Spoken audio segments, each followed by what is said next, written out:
देखिए आज हम जो है ये अंसार पेपर का ये क्वेश्चन हल कर रहे हैं। राष्ट्रीय आय तथा प्रति व्यक्ति आय में विभेद कीजिए। देश की तुलना के लिए इनमें से कौन सी विधि बेहतर है। राष्ट्रीय आय का तात्पर्य होता है जो देश में हमारे देश में जो नागरिक रहते हैं और जो बाहर रहते हैं, ठीक है ना। हमारे देश के नागरिकों की आय और प्लस विदेश में रहने वाले व्यक्ति हैं उनकी आय मिला के कितनी होती है, ये गणना किसमें की जाती है? राष्ट्रीय आय में की जाती है। किसमें की जाती है? राष्ट्रीय आय में। यानी हमारे देश में जो लोग हैं उनकी आय और हमारे देश के लोग जो विदेश में हैं उनकी आय मिला के जब देखी जाती है, ये क्या कही जाती है? राष्ट्रीय आय कही जाती है। अब प्रति व्यक्ति आय कितनी है? प्रति व्यक्ति आय, इसमें जितने भी व्यक्ति होते हैं, हमारे देश में जितने व्यक्ति हैं उन व्यक्तियों का पहले तो संख्या निकाल लेते हैं। संख्या निकालने के बाद ये देखते हैं कि पूरी आय कितनी आ रही है और पूरी आय से पूरे व्यक्ति की संख्या में भाग देते हैं। यानी पूरी आय में पूरे व्यक्ति की संख्या से भाग देते हैं तो यहां पे निकल के आता है प्रति व्यक्ति आय। ठीक है ना? Yes sir. अब आगे बढ़े। Yes sir. अब इसके बाद है विदेशी व्यापार से आप क्या समझते हैं? विदेशी व्यापार को अनुकूल बनाने के लिए 2 सुझाव दीजिए। देखिए, विदेशी व्यापार, जब कोई विदेश कंपनी हमारे देश में आती है तो सबसे पहले करती क्या है कि वो हमारे देश में कुछ न कुछ हमारे देश को बनाना चाहेगी, हमारे देश को कुछ न कुछ प्रॉफिट देगी। होता है कि नहीं होता है? तो वो विदेश वाली कंपनी जब हमारे देश में आती है तो हमारे देश को बेहतर बनाने का कोशिश करती है, गुणवत्ता में सुधार लाने का प्रयास करती है। तो एक तरह से देखा जाए कि जब विदेश की कंपनी हमारे देश में आती है तो हमारे देश की स्थिति में सुधार करने का प्रयास कर रही है। तो ये बताएं हमारे देश के लिए अच्छा है कि बुरा? अच्छा है। तो विदेशी व्यापार को अनुकूल बनाने के लिए कोई 2 सुझाव दीजिए।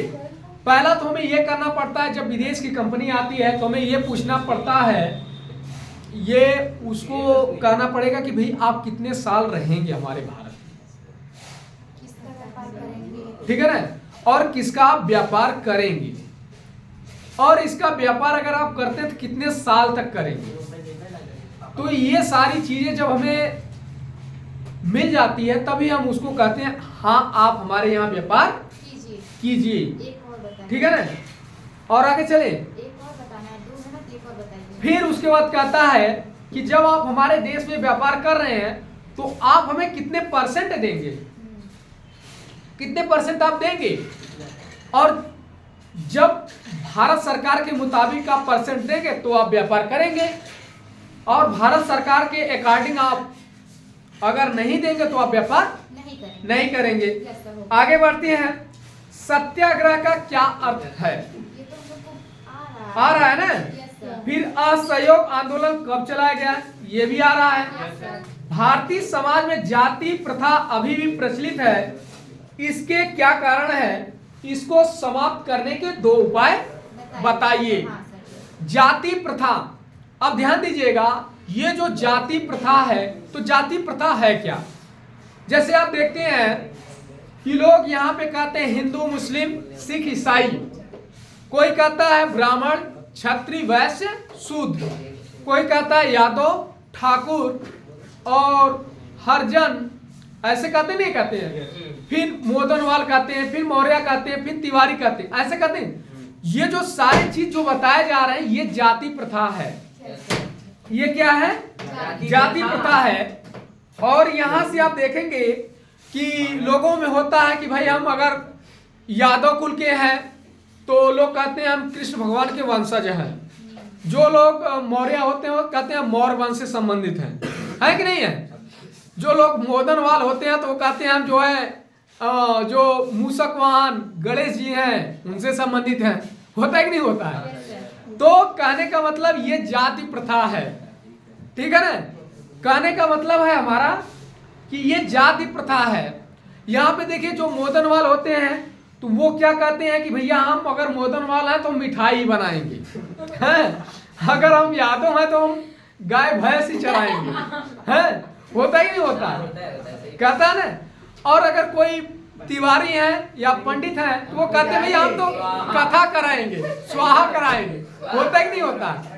कहने का मतलब कि इस तरीके से बोलबाला समाज में चल रहा है और जिसका अनुकरण आने वाली पीढ़ी कर रही है कि भाई अगर आप पंडित हैं तो भी आप ये सब आप करते हैं, ठीक है ना?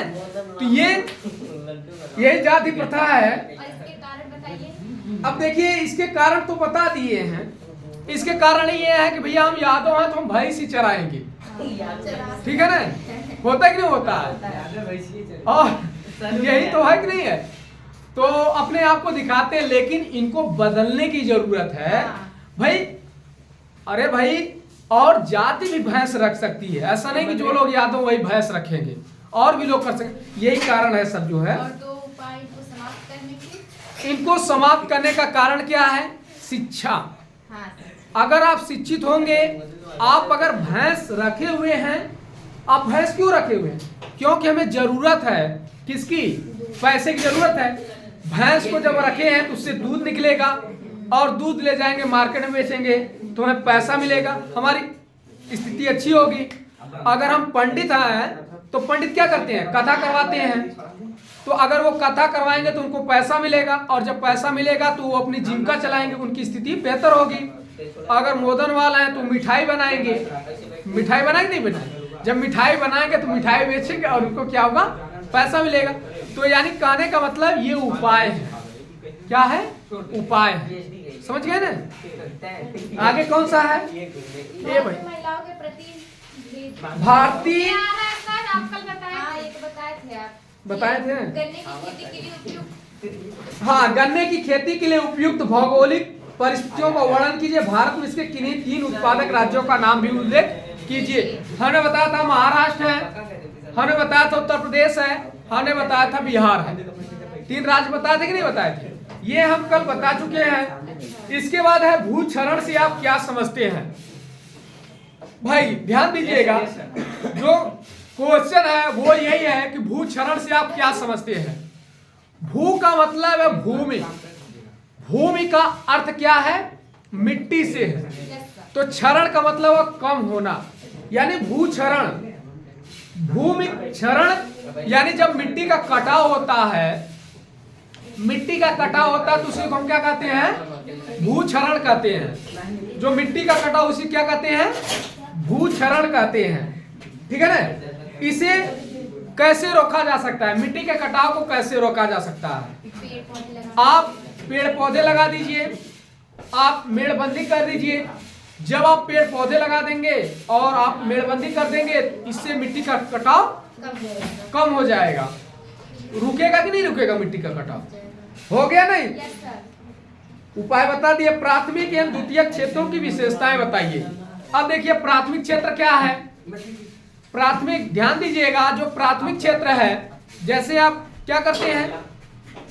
जो प्राकृतिक से मिलती चीजें हैं, जो वस्तुएं प्राकृतिक से प्राप्त होती हैं, उन्हीं को प्राथमिक क्षेत्र में रखा जाता है। जैसे गेहूं, गेहूं आप खेत में फेंक दिए हैं तो आपको क्या मिलेगा? गेहूं फिर मिलेगा। तो प्रकृति से मिला कि नहीं मिला? ये प्राथमिक क्षेत्र में आ जाएगा। द्वितीयक क्षेत्र में कब आता है? जब गेहूं को आप आटा बदल देते हैं। आटा बदलेंगे बदलिए, और आटे से बनेगा क्या? रोटी। तो द्वितीयक क्षेत्र में आया कि नहीं आया? आटा आपका द्वितीयक क्षेत्र में आया जो है। अब इसके बाद तो असंगठित क्षेत्र के श्रमिकों की समस्याओं का विवेचन कीजिए। यही है ना असंगठित क्षेत्र? यानी कहने का मतलब ऐसा क्षेत्र जो एक सूत्र में नहीं बंधा है। ऐसा क्षेत्र जो एक सूत्र में नहीं बंधा है उसी को क्या कहेंगे? असंगठित क्षेत्र कहेंगे। ठीक है ना? ऐसा क्षेत्र जो एक सूत्र में नहीं बता है उसी क्या कहेंगे? असंगठित क्षेत्र। श्रमिकों की समस्याओं ए भाई याद रहे भाई। शांत रहो। देखिए इसमें असंगठित क्षेत्रों की समस्याएं क्या है? क्षेत्रों की समस्याएं, ये तो हो गया। हाँ। श्रमिकों की समस्याएं। जब आप एक सूत्र में नहीं बंधे हैं तो ये बताइए, अगर आपको बुलाया जाता है कि आप हमारे यहाँ आइए काम करिए, जब मानसून आएगा तो आप रोपाई करने जाएंगे, और मानसून यदि नहीं आया तो आप रोपाई नहीं करने गए। जब आप रोपाई करेंगे तो आपको पैसा मिलेगा, और मानसून नहीं आया तो आपको पैसा नहीं मिलेगा। तो बताओ समस्या किसके लिए खड़ी होगी? जो मानसून के ऊपर निर्भर है कि भैया अगर बरसात होगी तो हम रोपाई करने जाएंगे तो हमें पैसा मिलेगा, अगर बरसात नहीं हुई तो आप रोपाई भी नहीं करेंगे, आपको पैसा नहीं मिलेगा। तो बताओ समस्या है कि नहीं है? समस्या है। यानी आप पहले से खोज लीजिए कि हमें मानसून के ऊपर निर्भर ही नहीं होना पड़े। अगर मानसून आ गया तो हम रोपाई करेंगे, अगर मानसून नहीं आया तो हम ये काम करेंगे, इससे भी पैसा मिलेगा, इससे भी पैसा मिलेगा, चाहे आए चाहे नहीं आए हमें तो पैसा मिलेगा ही। हो गया कि नहीं हो गया? आगे बढ़े। अब कौन सा बढ़े? अब सेट नंबर दूसरा आ गया। सेट नंबर दूसरा आ गया, बताओ कौन सा है? ये आज पूरा सेट है, हल कर देंगे। खंडवा। खंड बल हाँ। क्या नाम है? प्रौद्योगिकी ने वैश्वीकरण। यस। सुनो याद ध्यान से, सर कर बढ़ा ये वैसा सुनिए, ये सेट करवा दे रहे हैं, आप इसको कर लीजिए, इसको समझ लीजिए, बार बार ध्यान में आप देख लीजिएगा, आपको समझ में आ जाएगा। ठीक है ना? आप ये वाला कराना। हम प्रौद्योगिकी ने वैश्वीकरण की प्रक्रिया को किस प्रकार बढ़ावा दिया है, उदाहरण सहित स्पष्ट कीजिए। प्रौद्योगिकी, नहीं सर हमें नहीं आ रहा, हम नहीं पढ़ेंगे। ध्यान सुनिए, प्रौद्योगिकी ने वैश्वीकरण की प्रक्रिया को किस प्रकार बढ़ावा दिया। वैश्वीकरण का मतलब समझते हैं क्या है? पूरे विश्व को एक सूत्र में बांधना। ठीक है ना? यानी एक सूत्र में बांधना। तो यहां पे प्रौद्योगिकी का मतलब है जो कारखाना है। इस प्रौद्योगिकी का जब बढ़ावा होता है तो इससे क्या हुआ कि पहले हमारे यहां जो खेती होती थी वो बैलों से होती थी। हाँ सर। बैलों से होती थी कि नहीं होती थी? हाँ। जब प्रौद्योगिकी आया तो ट्रैक्टर बन के आ गया। तो जहां पे हम लोग दिन भर बैल से खेत आधा बीघा जोतते थे, आज वही आधे घंटे में 1 बीघा जोत लेते हैं ट्रैक्टर से। होता ही नहीं होता? और ये किसके माध्यम से सरल हुआ? जब प्रौद्योगिकी आया। आया कि नहीं आया? फिर इसके बाद उदाहरण हमें बता दिया ट्रैक्टर का। फिर अब प्रथम विश्व युद्ध के पश्चात होने वाली आर्थिक महामंदी का भारत पर क्या प्रभाव पड़ा, ये भी तो हम बता चुके हैं। सही बता चुके हैं। अब इसके बाद सत्ता की साझेदारी क्यों आवश्यक है, व्याख्या कीजिए। ये हम बता चुके हैं। भारत में भूमि उपयोग के प्रमुख प्रारूपों की विवेचना कीजिए। शांत रहिए। भारत में भूमि उपयोग के प्रमुख प्रारूपों की विवेचना कीजिए। अब ये किस तरीके से हम प्रारूप की विवेचना करेंगे? भारत में जो भूमि है उसका उपयोग कैसे हमें करना चाहिए। ठीक है ना? तो देखिए ध्यान से, भारत में ये देखते हैं जहां पे ऊसर, समझो पहले, यहां पे जो ऊसर भूमि है उसको हमें कैसे उपयोग में लाना है। तो जो ऊसर की भूमि है, अगर वहां पे आप कारखाना स्थापित कर देते हैं, कारखाना स्थापित करेंगे तो लोगों को रोजगार मिलेगा। मिलेगा नहीं मिलेगा? और वहां से जो माल बनेगा वो माल ले जाके आप मार्केट बेचेंगे तो उससे आपको क्या मिलेगा? पैसा मिलेगा। तो यानी एक तरह से उस भूमि का उपयोग में लायक नहीं लायक। दूसरा चीज आप बताइए सर जी को छोड़िए। हाँ। देखिए हम बता रहे हैं भूमि का उपयोग कैसे करना है। दूसरी चीज, जो बंजर भूमि है उस बंजर भूमि का आप माटी जो है जेसीबी से खनवा दीजिए और वहां से माटी निकाल दीजिए और वहां पे जो नहर की मट्टी लाके गिरा दीजिए। तो उससे क्या हो जाएगी, वहां की भूमि उपजाऊ हो जाएगी, जो कृषि के लिए योग्य हो जाती है। तो ऐसे भी हम भूमि को उपयोग में ला सकते हैं। ठीक है ना, हो गया। आगे बढ़े। आगे है संसाधन नियोजन की आवश्यकता क्यों पड़ी, इस हेतु कोई तीन उपाय बताइए। संसाधन, साधन का मतलब क्या होता है, जिससे आप कोई कार्य करते हैं। ठीक है ना, जैसे साधन के साथ, जैसे क्या है, साइकिल है, हमें स्कूल जाना, पहले हम लोग जो स्कूल आते थे तो पैदल ही आते थे। जब पैदल आते थे तो कभी हमें लेट हो जाता था, तो हमारी जो पैर होता था ये पैर भी दर्द करने लगती थी। लेकिन हम क्या किए कि हमें स्कूल तो जाना है लेकिन हम पैदल जाते थे। आज के समय में क्या है, हम स्कूल जा रहे हैं, जाना तो है, लेकिन हम साइकिल के साथ भी कहाँ जा रहे हैं, स्कूल जा रहे हैं। यही संसाधन है कि नहीं, कि भाई हमें जल्दी पहुंचना ही है। ठीक है ना, जल्दी पहुंचना है तो आप साइकिल से स्कूल जाते हैं, तो संसाधन आपका उपयोग में लाएगा ही नहीं लाएगा। दूसरा चीज, अगर कोई चीज, अगर हमें बहुत जल्दी जो जौनपुर पहुंचना है, अगर आपके पास गाड़ी रहेगा तो आप बहुत जल्दी पहुंच पाएंगे। ठीक है ना, हो गया ना। तो यानी आप 3 उदाहरण देकर लिख सकते हैं, एक खेत का लिख सकते हैं, एक स्कूल का, एक जो है हॉस्पिटल का लिख सकते हैं। ठीक है ना। इसके बाद जो है राष्ट्रीय ग्राम रोजगार गारंटी अधिनियम 2005 पर एक संक्षिप्त टिप्पणी लिखिए। क्या हुआ,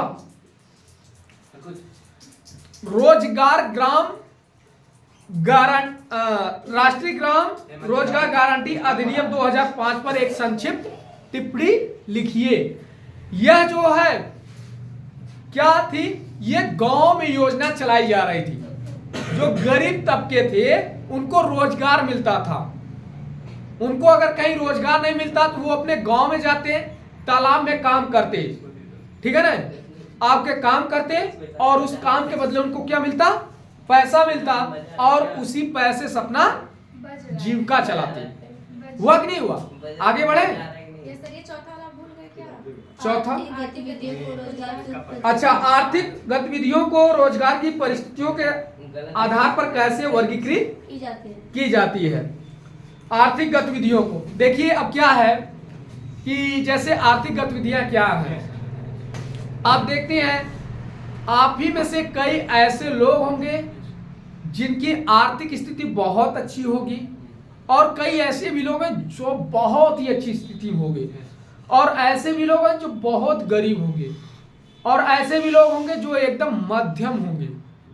होंगे कि नहीं होंगे भाई। अगर हम पढ़ लिख लेंगे, हम गरीब हैं, अगर हम पढ़ लिखेंगे नौकरी पाएंगे।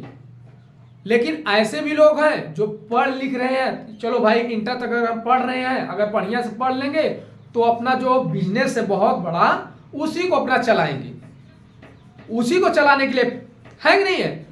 और जो मध्यम है वो कहेंगे चलो पढ़ लेते हैं, अगर आया तो ठीक है, नहीं आया तो भी ठीक है, क्या करना है, कमाना खाना तो है ही। होता कि नहीं होता है। तो कुछ लोग ऐसे होते हैं जो दुकान खोलने के लिए पढ़ते हैं, चलो हम पढ़ रहे हैं तो दुकान खोलेंगे, कुछ नहीं करेंगे तो दुकानें खोलेंगे, इलेक्ट्रिक दुकान खोल लेंगे, ठीक है ना, नहीं मेडिकल दुकानें खोल लेंगे, जो है वहां पे रख के जो है अपना डॉक्टरी की पढ़ाई कर लेंगे और फिर बैठ जाएंगे अपना जो है दवा ववा बेचेंगे। होता ही नहीं होता है। तो ये हो गया आपका। अब इसके बाद नेपोलियन कौन था ये भी बता चुके हैं। सविनय अवज्ञा आंदोलन का क्या अर्थ है ये भी बता चुके हैं, ठीक है ना। भारत में कभी कभी चुनाव जातियों पर ही निर्भर करते हैं, क्यों, इस स्थिति से छुटकारा पाने के सुझाव दीजिए। बड़े ध्यान से सुनिएगा, ये मोस्ट क्वेश्चन है, क्योंकि पूछा जाता है भारत में कभी कभी चुनाव जातियों पर ही निर्भर होते हैं। होता ही नहीं होता। आपका जब चुनाव आपके देश में आता है तो लोग जातियों को साधने में उलझ जाते हैं। कोई कहता है हम इस जाति को साध ले, कोई लाके इस जाति को खड़ा कर देता है, हर एक जातियों को साधने में लग जाते हैं। कि ऐसा लगता है मानो अगर एक जाति अगर इनको वोट कर देंगे तो जीत जाएंगे, लेकिन ऐसा होता नहीं है। किसी भी पार्टी को जीतने के लिए जितने जातियां होती हैं सबका वोट पाना आवश्यक होता है, तभी वो जीत हासिल कर सकता है। और यदि वो सारी जातियों को वोट नहीं पाता है तो वो जीत नहीं सकता है। तो लोग क्या करते हैं कि हर एक जाति का एक एक कैंडिडेट खड़ा करना शुरू कर देते हैं, जिससे उनको उस जाति का वोट मिल जाए। ठीक है ना, हुआ कि नहीं हुआ? Yes sir. आगे जो है इस स्थिति से छुटकारा पाने के सुझाव दीजिए। इस स्थिति से हम कैसे निपट सकते हैं? अगर कोई सरकार बनती है, अगर जाति देखकर काम कर रही है, ठीक है ना, अगर वो सरकार जाति देखकर काम कर रही है तो हमें सबसे पहले सोचना चाहिए कि वो जाति शिक्षा के लिए वो सरकार जो शिक्षा के लिए कार्य कर रही कि नहीं कर रही है। हमें शिक्षा के ऊपर विचार करना चाहिए। हमें रोजगार दे रही कि नहीं दे रही है? हमें रोजगार दे रही है तो बढ़िया सरकार है। ठीक है ना, फिर आपको इस चीज पे विचार करना चाहिए। और फिर जो है किसी अर्थव्यवस्था में कृषि का क्या महत्व है, समझाइए। लोकतांत्रिक शासन व्यवस्था में शासन। हाँ, अब इसको हम कल बताएंगे। यस। इसको